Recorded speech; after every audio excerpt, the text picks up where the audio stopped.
Le doy la bienvenida a este espacio al analista económico Isaías Ruiz. Isaías, ¿cómo estás? Bienvenido. Pues ponerte el tema sobre la mesa. Estamos cerrando el 2021 y vaya número hablando de la inflación. Luego, hace un momento veíamos el histórico desde el 2000 que tuvimos hace 20 años una inflación del 8% y estamos cerrando con un 7.3%. Ahora, pues preguntarte precisamente cuál es la perspectiva de cómo estamos cerrando y qué viene para el 2022. Isaías, bienvenido y pues antes que nada te deseo una feliz Navidad y un próspero año 2022. Gracias, Gabriel. Sí, igual para tu familia, para la gente que nos ve ahí en casa, un abrazo. Y esperemos que el próximo año sea mucho más positivo que este año. La Sí. verdad, mira, fue un año bastante dinámico, bastante, podríamos decir hasta de cierta forma entretenido. Y digamos que fue una montaña rusa de emociones. Te voy a decir por qué. Empezamos el año muy bien.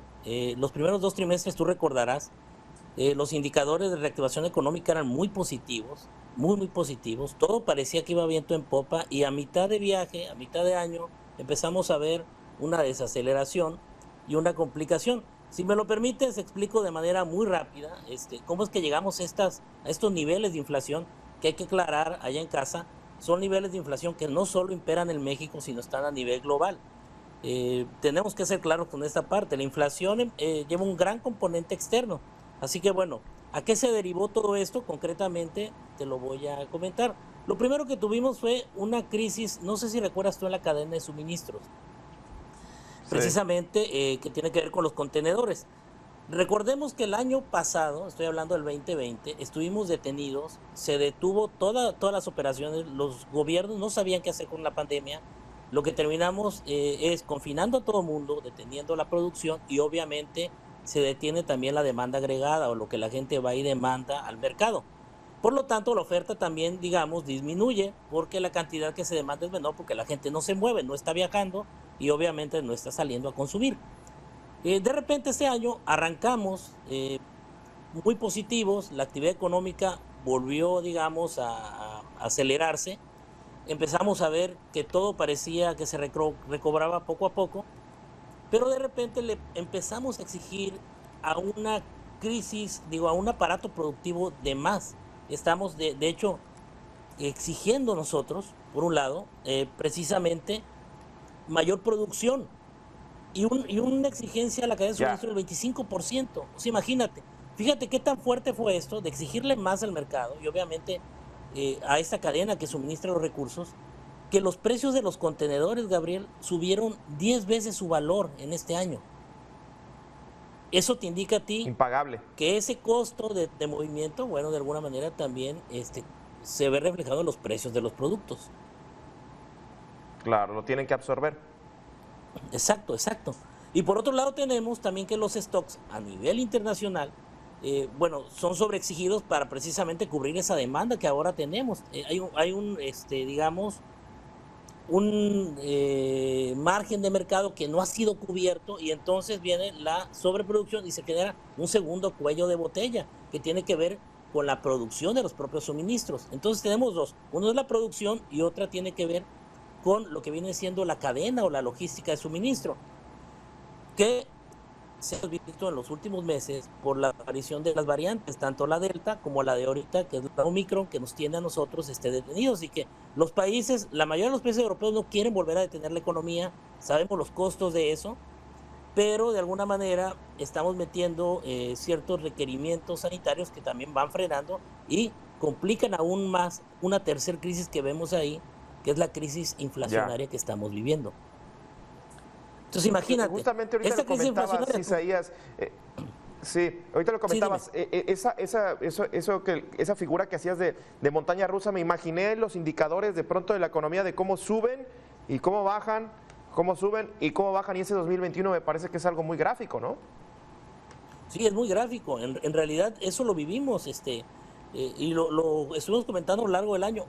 Fue para nosotros muy engañoso el año y estamos cerrándolo. No nos quedó de ver, no sé si te acuerdas la última vez que platicamos, decíamos, no nos queda de ver este año. Te voy a decir por qué no nos queda de ver. El mes de diciembre es igual de surrealista que el resto del año.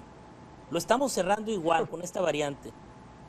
y la verdad que sí nos sorprende, porque bueno, tenemos por ahí que pensar, como tú dices, fue un año con altas y bajas, y te voy a ir adelantando un poco. Como dicen los jóvenes, te voy a spoilear la película del 2022. El 2022 para Sí. mí va a ser una calca de este año. Va a ser muy similar. Uf. A ver, Probablemente en precisamente, la ¿cuál es parte sanitaria no. la Dime. proyección para este 2022? ¿Cuál es la proyección para este 2022, Isaías? Bueno, te la voy a poner facilita. Nos ayudó a la predicción un poquito la Reserva Federal Americana.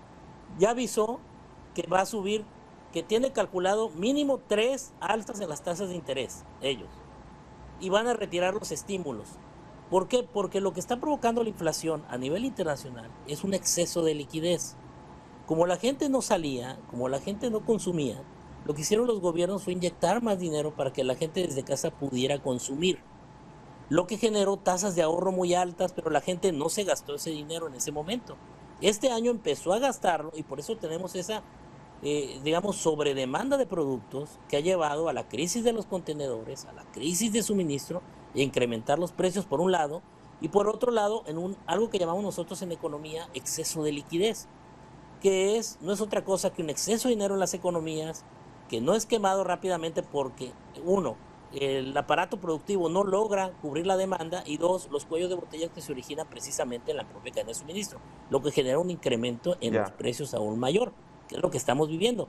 Ese 7.3 que mencionas tú, que Banco de México calcula que puede ser 7.1, ya el resumen final, pero bueno, pongámoslo en 7.3 de inflación en México, un Estados Unidos con un 6.8 el mes pasado. O sea, imagínate, esto es a nivel global.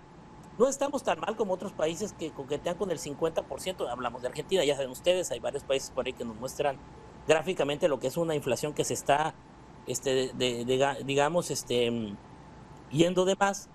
Pero tenemos, sí, en algunos países, como el caso de Banxico, en México, que ha aplicado esta política de incremento de las tasas de interés como un mecanismo para combatir o contrarrestar la inflación, que dicho sea de paso, te voy a decir, no creo que sea suficiente. Necesitamos incrementar más otro tipo de políticas para poder sobrellevar el próximo año. Para el próximo año, la aventura yo la veo igual, muy similar. Creo que tenemos que Ujú. combatir la inflación, tenemos que hacer más eficiente el aparato productivo, más eficiente las cadenas de suministro, pero lo que me sigue preocupando a nivel internacional, y tú lo has visto, es esta presión que genera el exceso de liquidez a nivel global, Ya. acompañado de una presión geopolítica en algunos puntos importantes del globo. Cito la reunión Biden-Putin del día de estos días, que precisamente sobre la crisis en Ucrania, tenemos una crisis en Taiwán, tenemos una crisis que se está generando en Irán por el acuerdo nuclear con Estados Unidos, y hay una serie de focos rojos que nos hablan de que a nivel global estamos buscando mecanismos para paliar y salir de esta crisis económica, perdón, en la que nos hemos sumergido tras la crisis sanitaria. Yo esperaría, Ya.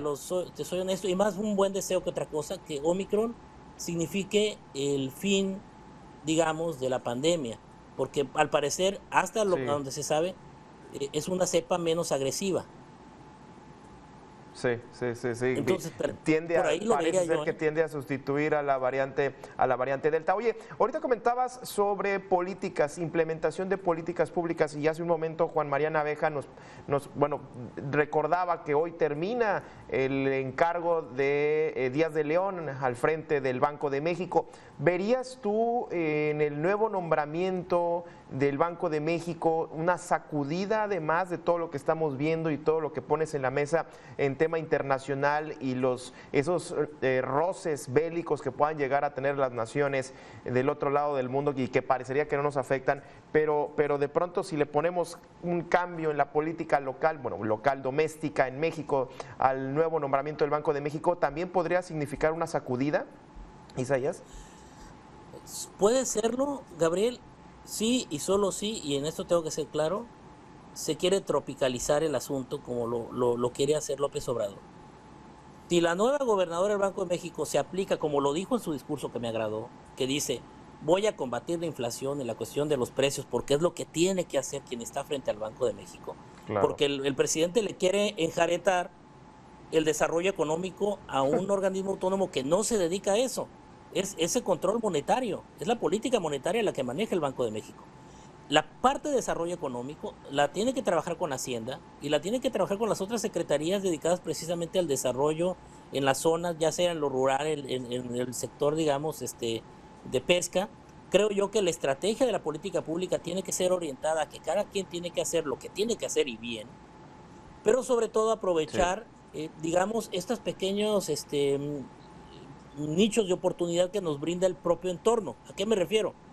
Ahorita estas crisis que te mencionaba apuntan a que probablemente tengamos el año que viene una crisis alimentaria, producto de lo mismo. En esa crisis alimentaria, ya. ¿cuál podría ser la ventaja para un país como México? México tiene un sector primario muy fuerte que tiene que ser impulsado. Tiene años con un rezago porque no se le ha querido impulsar. Este es el momento. Y no es un momento solo interno, es un momento internacional donde podemos nosotros, aprovechando ese entorno, precisamente apostarle a ese tipo de iniciativas para que el sector primario, digamos, se vuelva eficiente y sobre todo permita apuntalar un sector industrial que está amarrado al propio TEMEC y con el cual Ya. hemos hecho nosotros negociación este año. Ya, o sea que para el 2022 el sector, digamos, como bien dices, como una especie de calca del 2021 para este 2022, el sector terciario o sector comercio, turismo, pues es el que podría temblar ante un repunte fuerte de Omicron, en caso de que se dé así, Isaías. Sí, definitivamente. Y si tú fortaleces los otros dos sectores, le permites al terciario poder de alguna manera apalancarse en estos dos. Porque no puede funcionar el sector terciario si no tiene la cadena de proveeduría que necesita para poder brindar el servicio. Te digo, yo tengo la fe y la verdad es más fe y buen deseo que esta cepa Omicron sea lo último, el cierre de Claro, la pandemia, pero la reactivación se tiene que basar uno en el sector de ahorita de alimentos, que es el que vamos a ver, tú lo has visto, la inflación está golpeando precisamente ahí. Este, hay un componente muy fuerte de la inflación, los precios ahí, en el sector primario. Usted lo ve en casa cuando compra el mandado, la verdura, la fruta, está muy caro y los energéticos. Entonces debemos de trabajar por ese lado, debemos digamos, esforzarnos por ahí y sobre todo aprovechar lo que el TEMEC nos está abriendo y que es una gran oportunidad. Lo que le permitió a México salir del bache en agosto del 2020, ustedes lo saben, no son las políticas internas, fue precisamente el que Estados Unidos con sus políticas de corte anticíclico se reactivó la economía y logra jalar de manera eficiente a la economía mexicana precisamente por el TEMEC. Y eso lo vimos nosotros en la parte norte del país, que fue, digamos, muy gráfico, ¿no? ya. Ya. Oye, déjame ponerte ya para cerrar esta charla, Isaías, Sí, dime. los posibles gasolinazos que tienen que ver con la inflación, pues el incremento de la gasolina, los energéticos, la energía eléctrica, el gas LP. ¿Qué panorama verías para este 2022?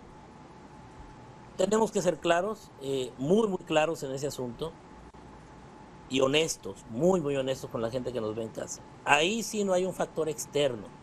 Mucho de lo que está pasando en el sector Mm, energético del país tiene que ver con políticas internas, con la manera de trabajarlo a nivel interno. Le cerramos la puerta a una reforma energética que no era tan mala, tenía sus detalles que había que corregir, pero no había que quitarla. Estamos nosotros apostando por un tipo de energía que, digamos, ahorita ya no es prioritaria. Ustedes saben que todo el mundo se está decantando por las energías de corte precisamente renovable. Tenemos que voltear hacia ahí. Lo firmamos en el TEMEC. Creo que es momento de abandonar esas ideas de los monopolios, sobre todo cuando son monopolios públicos. Si los monopolios privados nos dan miedo, los públicos deben de ser todavía de mayor riesgo, no meternos por ahí y digamos, apegarnos a lo que acordamos en el tratado. Esa es la verdad, ahí tenemos que trabajarlo. Creo yo que el próximo año el gobierno va a tener que dar, y te lo digo así, va a tener que dar, no porque quiera, va a tener que dar una vuelta, un volantazo en el timón de este barco llamado México y nos vamos a ir reorientando hacia donde los demás países vamos para poder salir adelante. De otra forma estamos condenados a unos 3 años finales de este sexenio muy amargos. Uf, pues esto que comentabas al principio, me quedo con eso que dijiste, una calca del 2021. Bueno, interesante y a ver si Exacto. se viene ese volantazo. Isaías, muchísimas gracias por este análisis y estamos al pendiente. Te deseo lo mejor. Feliz año para ti y para tu familia. Como siempre, gracias. Igual Gabriela, a toda la gente que nos ve, un abrazo.